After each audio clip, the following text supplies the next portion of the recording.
Monde numérique. Le débrief transatlantique. Jérôme Colombin à Paris, bonjour. Salut Bruno Guglielminetti à Montréal. Hey, Jérôme, encore une grosse semaine dans l'actualité technologique, numérique sur la planète. Notamment, je ne sais pas si tu as vu passer, c'était la remise de bulletins des grands géants des GAFAM. Ouais. Et là, on a appris cette semaine, donc parce que les rapports trimestriels sont sortis, là, que somme toute, si on arrondit les sommes, Meta, Google et Microsoft, dans les 3 derniers mois, ils ont investi 80 milliards de dollars américains dans leur infrastructure d'IA. C'est dingue. C'est énorme. C'est énorme. C'est énorme. C'est la continuité de ce qui avait déjà été entamé, malgré tout. Oh, ouais. Hein, c'est aussi la marque de cette compétition qui n'en finit pas. Et en fait, ils le dépensent dans quoi, cet argent? Principalement dans des data centers, c'est ça, hein? Mhm. Donc, c'est-à-dire dans du hardware, dans du lourd, dans des infrastructures. J'ai vu que c'est Google qui a décidé de remettre en route une centrale nucléaire pour alimenter Ouais, cette semaine, en ouais. électricité propre, enfin en tout cas en électricité non carbonée. Oui, parce que le nucléaire est relativement propre, quoi qu'on puisse en penser. Et puis, il y a aussi quand même des gros salaires. Il y a eu un Ben peu la oui. course aux gros Ça, c'est salaires. du côté de Meta, ça. Ouais, ça c'est surtout du côté de Meta. Ouais. Mais avec quand même, on sent qu'ils ajustent un petit peu la voilure, hein, parce qu'il y a eu aussi ils ont resserré les effectifs, il y a eu des départs, etc., Beaucoup. etc. Ouais. On a l'impression que voilà, ils se mettent en ordre de bataille. C'est à celui qui aura la plus grosse infrastructure, la plus grosse force de frappe, les plus gros data centers, et pour offrir le plus de services possible, quoi. Inutile de te dire que nous, on regarde ça d'Europe, mais avec des yeux écarquillés. Alors, pour ceux que ça intéresse et pour ceux qui regardent ça, on se dit, mais voilà, mais qu'est-ce qui se passe de l'autre côté du monde? Et bon, ça nous renvoie à une autre image à nous qui, en ce moment, n'est pas florissante. On est sur des sujets complètement plus terre à terre, voire archaïques, je n'ai pas peur de le dire. Voilà. Aïe, aïe, aïe, dur Eh constat. ouais. Mais tu sais, juste pour revenir sur le cas de Google, Mmh. ils ont vu déjà, au début de l'année, ils prévoyaient mettre énormément d'argent, mais récemment, j'ai vu qu'ils ont remis leur cadran de projection d'investissement dans l'IA pour 2025, et là, ils sont en train de viser le 100 milliards de dollars. Ça, c'est seulement Google. Seulement Imagine. Google. Ouais, puis de l'autre côté, et ça me fait penser à un papier que j'ai publié, cette semaine sur, mon carnet où, je disais que maintenant, il y a c'est le Financial Times qui publiait un papier là-dessus, et à l'intérieur de Meta maintenant, c'est presque au casino là. Sur le dossier de l'IA, Mark Zuckerberg, parce qu'il est en train de voir les différents joueurs se positionner, maintenant c'est une course contre la montre, on joue le tout pour le tout, les millions, les centaines de millions et les milliards sont là pour investir, pour espérer être le premier dans la course, Mmh, mmh. mais c'est fou. Moi, j'en reviens pas. J'ai jamais vu autant d'argent. Dans l'industrie de la tech, là, c'est vraiment, là, on vient d'atteindre des summums cette année. C'est ce qui relance les d'investissement. inquiétudes autour d'un éclatement de la bulle. Est-ce qu'il y a une bulle? Et s'il y a une bulle, est-ce qu'elle va éclater? Et si elle va éclater, quand et dans quelle proportion? Ouais, à ce sujet-là, est-ce que tu as vu, il y a un article dans l'Express cette semaine, une longue entrevue avec notre ami Yoshua Bengio, Ouais. et qui lui dit, coudonc, peut-être que ça serait bien qu'il y ait une explosion de la Oui, bulle. j'ai vu ça. C'est Ah! effectivement, vu de son point de Ouais, vue, ça pourrait être une espèce de coup d'arrêt, auquel lui-même il ouais, appelle. Si la ouais, raison ne ouais, peut ouais. pas, enfin la raison, encore faut-il partager ces raisons-là. Où est-elle la raison Où est la là-dedans? Ouais. raison dans Ouais, cette histoire-là? ouais, Non, mais voilà, il fait partie de ceux qui disent: «Attention, faut mettre le pied sur le frein sur le développement de ouais. l'intelligence artificielle». Bon, peut-être qu'un éclatement de la bulle, ce sera une manière de freiner. Ouais, mais Bruno sinon, notre rendez-vous est pas financé par l'Express, mais ouais. je t'invite à aller, mettre la main sur, l'entrevue. Elle est disponible en ligne ou sinon en papier, là. C'est vraiment intéressant. Bruno, un peu dans le même ordre d'idée, donc ça, c'est les investissements, et parallèlement, il y a évidemment les solutions d'IA qui continuent de se développer et puis même des positionnements, des accords. Il y a eu un accord important dans la musique, je crois, hein, Ouais, c'était aux États-Unis encore. c'est Universal Music, et qui poursuit toujours Suno, et qui poursuivait, Udio, et qui sont les 2 gros joueurs là dans la fabrication par l'IA de musique, et donc il y a eu une entente On parle pas de montant là, c'est rien de public, mais sauf que ce qu'on sait, c'est que Universal Music et Udio vont proposer, probablement en 2026, une plateforme où les gens ou peut-être qu'on va retrouver ça à l'intérieur de Udio, Mmh. ça va permettre aux gens de revisiter les œuvres du catalogue de Universal Music avec, pour être capable de pouvoir le faire, la permission des ayants droit. Ça veut dire que chaque artiste, j'imagine que ça va être une question de opting out. Alors, par défaut, le catalogue va être là et si un artiste veut pas qu'on bidouille ses chansons avec de l'IA, ben, probablement qu'il devra dire, moi, ça m'intéresse pas. Mais s'il le fait, ben, Donc ce s'il serait laisse, de l'opt-out, c'est-à-dire ouais, que ouais, ouais, c'est la par dé piste par qui est. défaut, ces chansons pourraient être utilisées, mais s'il veut pas, il se déconnecte, enfin, il le signalerait, quoi. Exactement. Mmh. Et l'idée là-dedans, ben, c'est justement, c'est de permettre aux gens de pouvoir utiliser les chansons connues pour s'en inspirer, pour faire d'autres créations. Alors, c'est la première entente du genre vraiment importante, surtout avec un gros joueur comme Udio.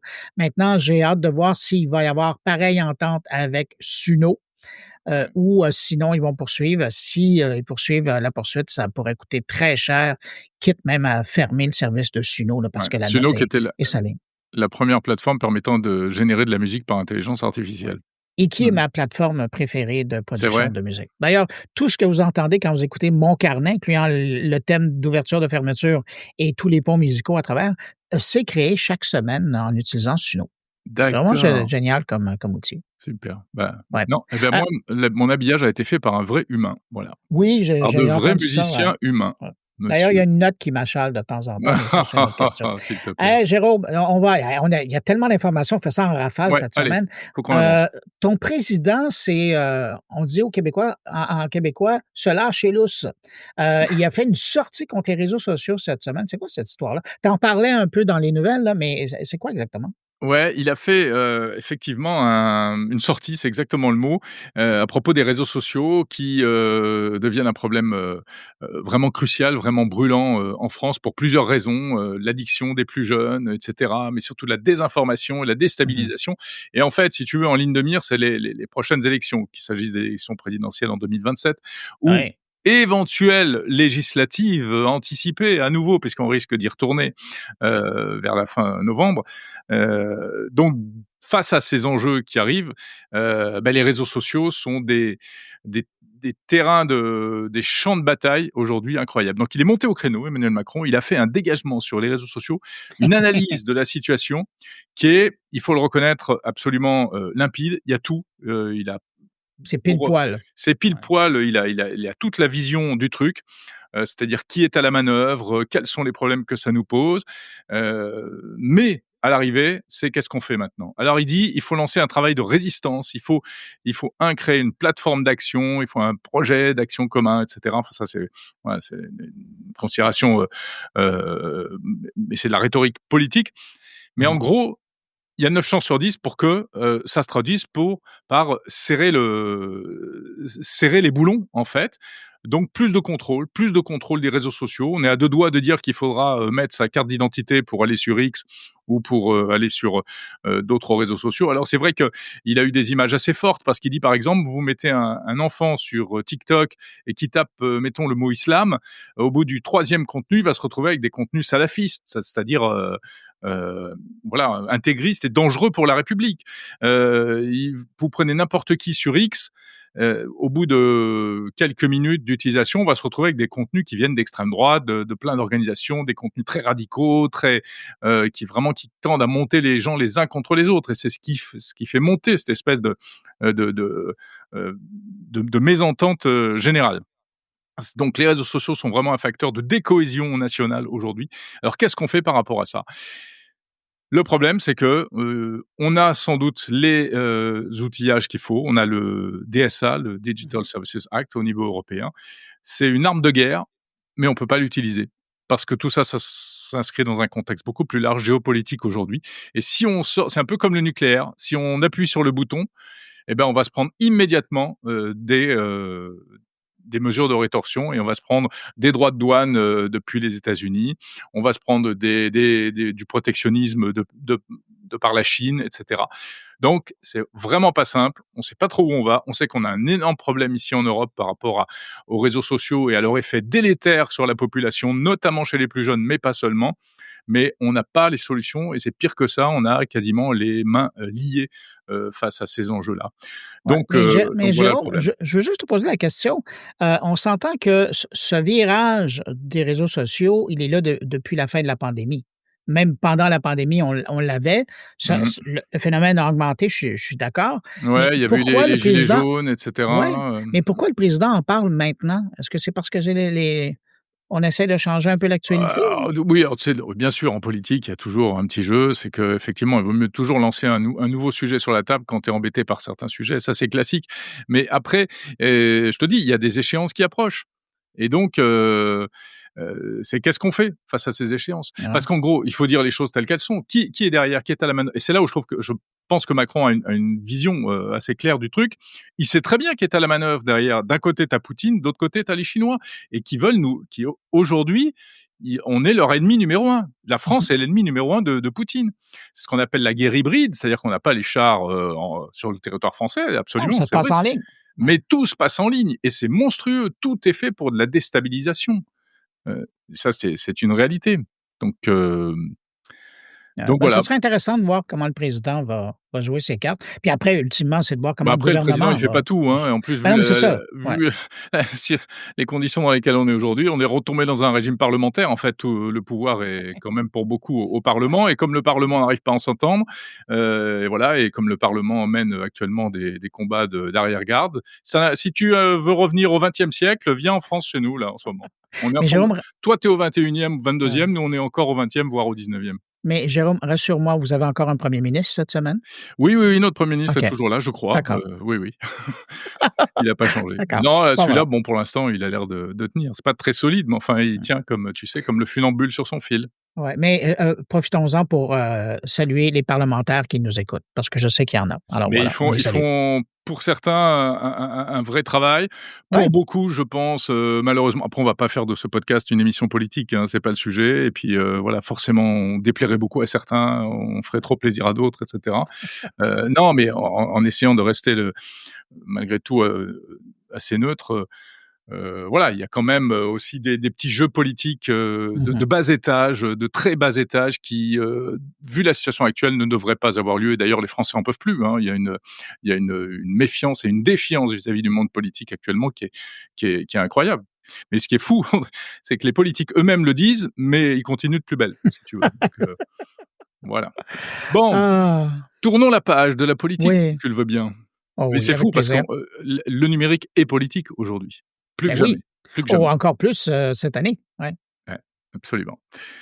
Bruno, revenons à des choses, bassement matérielles. Est-ce que tu as commandé ton robot humanoïde qui viendra enfin ramasser les chaussettes qui traînent dans ton salon? Ouais, et qui va prendre 2 heures pour plier un chandail. Non. Ouais, c'est pas faux. Non, j'attends, qu'il soit un peu plus efficace, avant de commander. Mais quand même, la note est salée, hein? D'abord, tu vas me permettre de te reposer la question. Mmh, mmh Est-ce que mh. toi, tu as commandé, le Non, Néo? Non? non, je l'ai pas commandé parce que et pourtant d'abord j'ai pas les moyens, hein. Bon, alors on va dire les prix, donc Robot Neo, il est annoncé pour 20 000 $ l'année prochaine ou Mmh. bien 500 € par mois. Heu, ce ne sont que des précommandes. On ne sait pas exactement quand est-ce qu'il va sortir, donc c'est une Ouais, il manière faut de quand même réserver le déposer truc. 200 lorsqu'on fait la commande, hein. Ouais, en plus, c'est comme la Tesla. Exactement. C'était Mais la 100 Tesla, la c'était Tesla. 100 Ouais, donc ouais, c'est pas par rapport au prix de la Tesla, c'est pas très engageant. ouais. Mais surtout, j'y crois pas trop à ce robot Néo. Je sais pas pourquoi, je le sens pas trop. La vidéo qu'on voit là, tourner sur les réseaux sociaux, bon, elle est sympa, mais on a appris qu'en fait, le robot était carrément, quasiment, 100 télécommandé. Et il Ouais. est pas capable de réaliser, de manière autonome ce qu'on nous montre. Donc c'est encore du concept pour l'instant. Ça veut pas dire qu'il saura pas le faire. C'est Mais une aujourd'hui, société. c'est pas le cas. Mais Ouais, aujourd'hui, c'est pas le cas. Donc j'ai un peu des doutes. Je le sens moins que le robot Figure 03 dont on parlait, dans le grand débrief, tous ensemble avec François il y a quelque temps. ouais. Voilà. Et toi?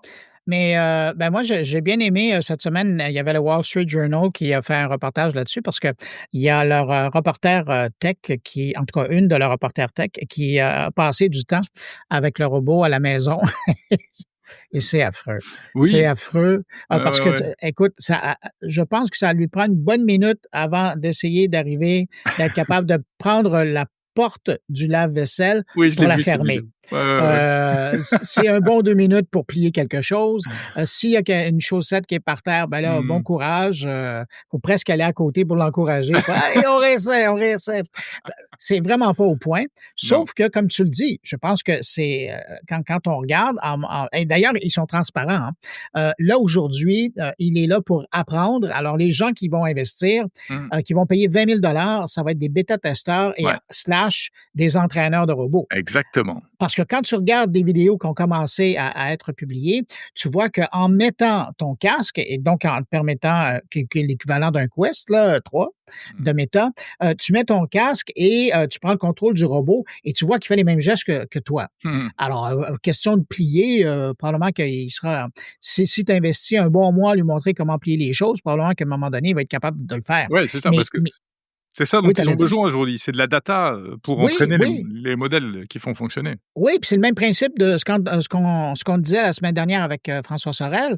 Là, aujourd'hui, les livreurs de chez Amazon qui portent des lunettes Mmh, branchées, mmh, mmh, mmh, ils mmh. accumulent de la data pour les robots de demain et c'est la même chose. Les premiers utilisateurs, les premiers propriétaires de robots Néo, ben, ils vont essentiellement faire accumuler de la data à la compagnie, norvégienne et puis après, ben là, les robots de deuxième génération, ils Mmh. auront fait de l'acquisition de données, de mouvements, d'apprentissage et là, ils seront intéressants. Probablement qu'ils Ouais. seront moins chers aussi, mais c'est quand même, fallait le faire. C'est quoi? Il y avait le robot d'Elon Musk, qui disait que ça allait sortir à 30 000 par année, si ma mémoire est bonne. Mmh mh. Alors là, on baisse à 20. Est-ce que Elon Musk va arriver avec, son robot en disant c'est 15 000 Je sais pas, on va voir. Ouais, ou alors ce prix, relativement attractif, c'est aussi parce que justement, dans un premier temps, comme c'est exactement ce que tu viens d'expliquer, c'est que les utilisateurs seront des entraîneurs de robots, donc on va les mettre Ouais. à contribution. Ça voudrait dire que les modèles suivants, au contraire, seraient plus chers. Mais cela dit, ça a souvent été comme ça dans le numérique, hein. Rappelle-toi les bracelets, sportifs, les Fitbit et autres, tout le monde était content d'avoir un Fitbit qui mesurait Ah. les performances, sportive ou bien notre santé au quotidien, et cetera. Et en fait, qu'est-ce qu'on faisait? On fabriquait de la data pour permettre à Fitbit de s'entraîner et d'améliorer ses algos. Bon, c'est pas choquant, hein. Alors de là à dire que peut-être que c'est le consommateur qui devrait être payé, par les investisseurs de la start-up au lieu de eux-mêmes devoir, payer pour acheter le matériel, ouais, peut-être, ce serait peut-être un Ouais, modèle à revoir, en fait. Est-ce que vous êtes prêt à être payé pour entraîner un robot? ouais. Why not?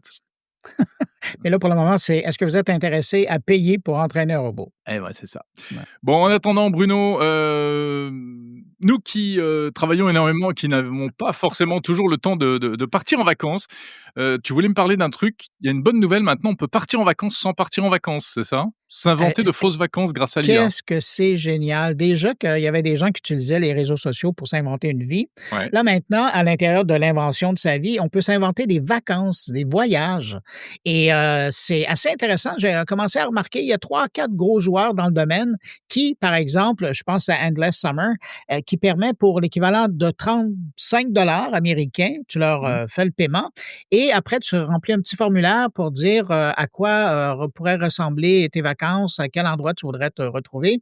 Tu leur envoies un selfie de toi-même Mmh. et puis après, ils t'envoient 300 photos de toi en vacances. C'est pas merveilleux Et ça? où, où tu veux, en fait. Ben, où tu veux. Alors que ce Ouais. soit au Brésil, que ce soit, je sais pas moi, en Afrique, en Asie, en Europe pour un Nord-américain, l'inverse, un Français pourrait se retrouver à New York, à San Francisco. Mais donc c'est ça, c'est 300, photos que tu reçois et puis après, ben, tu fais ce que tu veux avec. Ouais, ça, c'est merveilleux ça. Bah, oui, On est oui. rendu là. C'est génial, tu peux effectivement t'inventer une vie et tu montres ça à tes amis. Ce qui est idiot d'ailleurs parce que chacun sait que pour vivre heureux, mieux vaut vivre caché et ne pas montrer, ses photos de Ben oui. vacances. Ouais. Mais Ouais, ça me c'est fait sûr. penser un peu à la vidéo, dont je t'avais parlé, qui avait été faite par une IA et qui parlait du prochain iPhone, Mmh. qui aurait pas de caméra parce que dans le fond, maintenant avec les outils d'IA, on pouvait générer soi-même, ses propres souvenirs, Mmh. et puis même des souvenirs qui n'existent pas. Et donc, se montrer en train d'être marié, le premier bébé, sans Ouais, être marié et sans avoir d'enfant. C'est vraiment fascinant. Évidemment, d'autres diront c'est apeurant de voir ce genre d'utilisation, mais tout de même, on est rendu là. Puis il y a des gens qui savent flairer la bonne occasion et c'est sûr. développer des produits comme ça. Mais c'est aussi parce que l'IA le permet et permet Ben oui. aujourd'hui de créer ces contenus totalement réalistes. D'ailleurs, je vais te raconter une anecdote, qui est un peu dans le même ordre d'idée. Ma fille m'a fait une espèce de poisson d'avril. C'est Halloween, mais elle me fait un poisson d'avril, mais enfin, c'est Ouais. tellement un poisson d'avril, qui m'a fait peur que ça pourrait être, un poisson d'avril Halloween. J'étais pas à la maison et puis elle m'envoie, une photo d'un type, mais un SDF en train de manger son sandwich assis sur mon canapé dans le salon. Tu vois? Et elle me dit: «Oui, il y a le monsieur qui est venu réparer, l'évier, voilà, maintenant il me demande de l'argent, qu'est-ce que je fais?» Je dis: «Quoi?» Non, non, non, non. Je te jure, et comme ça, quelques messages et cetera. Je l'appelle en panique, je dis: «Mais qu'est-ce que tu me racontes? Tu as fait rentrer ce type à la maison? Mais c'est n'importe quoi, mais tu es folle, mais ah bon? Mais parce que là, il va revenir, il va me demander de l'argent, je lui ai dit que j'en avais pas», et elle me monte un bobard pas possible, et avec cette photo complètement flippante, le type que tu as pas du tout envie de voir dans ton salon alors que ta fille est seule à la maison, tu vois? Et cette andouille, bah, c'était un truc que moi j'avais pas vu passer, mais en fait, c'est une espèce de mème qui tourne sur TikTok, et qui, te fabrique une photo absolument ultra réaliste de ce personnage, qui a pas l'air méchant, mais enfin bon, tu sais pas d'où il sort, et en fait, c'est un truc complètement bidon, quoi, généré par IA, mais c'est vraiment bien fait. Le mix entre le réel et le virtuel est vraiment étonnant. Bon, mais Voilà, fin depuis, de la tu es rentré à blague. la maison et tu as vu qu'il y avait personne dans ton salon. Ouais, exactement, donc Ah. et puis je l'ai giflé, ma fille, hein, et Ah non! cetera. Ah, méchant papa va. Ouais. Bruno, de J quoi parles-tu cette semaine dans ton carnet?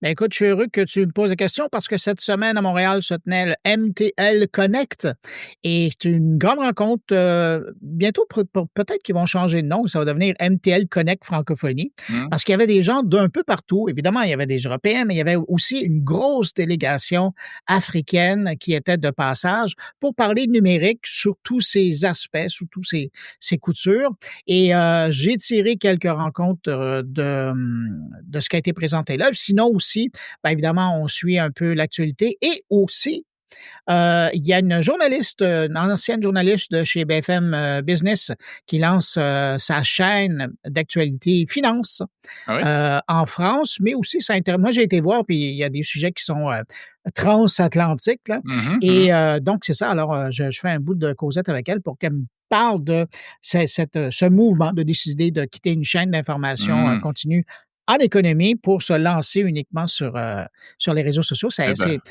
C'est au club. détente. Ben oui, Bien exactement. bienvenue Voilà. au club. Ouais. Voilà, on est ravis de l'accueillir dans le club des médias personnels. J'aime tellement cette appellation-là. Oui. Jérôme, cette semaine, tu parles de quoi? Alors cette semaine, je parle de sycophancy. Est-ce que tu sais ce que c'est que Pardon? la sycophancy? Non. Et non, personne ne connaît, ce phénomène, qui pourtant on le connaît sans le connaître. En fait, en français, on pourrait traduire ça par la flagornerie, la flatterie. Et en fait, c'est cette tendance des chatbots d'intelligence Ah! artificielle, OK. ChatGPT et cetera, à être, toujours plus flatteurs, gentils, à nous brosser dans le sens du poil, à aller, toujours, dans notre sens, et avec les conséquences que l'on connaît puisque, Mmh mh. on en a déjà parlé ensemble. Eh bien, des gens qui vont pas très bien, qui vont se confier à ChatGPT pour trouver du réconfort, ça peut les entraîner, parfois à commettre le pire, c'est arrivé, hein. Mmh. Et Ouais. donc c'est un vrai problème. Derrière cette espèce de gentillesse, en fait, il y a un vrai, vrai, vrai problème, de société, et aussi un problème technologique. Donc j'en parle avec Grégory Renard, qui est un professionnel, un mec génial. Il bosse dans l'IA depuis plus de 30 ans, qui est installé à San Francisco, et il nous explique, ce qu'est la sycophancy et ce qu'on peut faire pour essayer de limiter les dégâts aujourd'hui et dans le futur, par la technologie. Est-ce que ça en fait un psychologue? Ce n'est pas du tout un psychologue, absolument pas. Lui, c'est vraiment un gars de la tech, c'est vraiment un informaticien et c'est ce qu'il dit. Mais moi, il n'a aucune compétence en sciences sociales, mais il travaille avec des professionnels des sciences sociales et il a surtout monté une ONG qui s'appelle Everyone.ai et qui vise à essayer de trouver des solutions pour protéger notamment les enfants face à tout ce risque-là. Donc, il y a une vraie démarche derrière qui est une démarche non-profit qui est super intéressante. Voilà, Bon, ben Grégory écoute, c'était à Renard. écouter dans mon numérique. Absolument. Salut. Ciao, ciao.